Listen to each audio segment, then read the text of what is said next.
আচ্ছা, প্রজেক্টটা হচ্ছে বুক পকেটের গল্পের জন্য আমি সেরা পরিচালক নমিনেশন পেয়েছিলাম। এটা আমার মেরিট প্রথম আলোতে প্রথম নমিনেশন এবং আমি প্রত্যেকবারই ছোটোবেলা থেকে স্বপ্ন দেখি যে মেরিট প্রথম আলোর মতন একটা অনুষ্ঠানে, একটা সম্মানিত প্রোগ্রামে আমি অ্যাওয়ার্ড পাবো এবং খুব ভালো লাগছে যে আমি খুবই সম্মানিত। আল্লাহর কাছে লাখ লাখ শুকরিয়া যে প্রথম নমিনেশনে প্রথম পুরস্কারটা পেয়ে আমার খুব ভালো লাগছে। আর বুক পকেটের গল্প নিয়ে যদি বলতে চাই, এটা আসলে আমার কেরিয়ার চেঞ্জিং কাজ।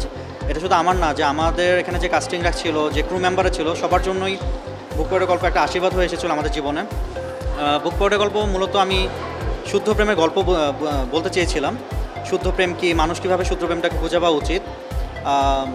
তো আমার মনে হয় যে বিক্ষিপ্ত প্রেম, নষ্ট প্রেমের মাঝখানে আমরা শুদ্ধ প্রেমের গল্প বলতে পেরেছি এবং আলহামদুলিল্লাহ যে আমি পুরস্কারটা পেয়েছি। আচ্ছা, ডেডিকেট করাটা তো মানে যেহেতু একটা সাফল্য আসছে, বুক পকেটের গল্প যেহেতু পরিচালক নমিনেশন পেয়েছে, তো এটার পিছনে একটা আমি যদি ফ্ল্যাশব্যাক, আমি আজকে আস্তে আস্তে ভাবছিলাম যে উৎসর্গ কাকে করা উচিত হবে।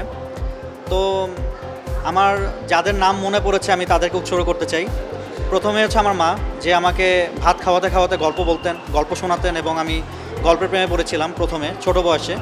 এরপর আমার বাবা, যে আমাকে ইঞ্জিনিয়ার বানাতে চেয়েছে, আমি একজন ইঞ্জিনিয়ার। তারপরও আমার বাবা বলেছিলেন যে তুমি যখন গল্প বলবে,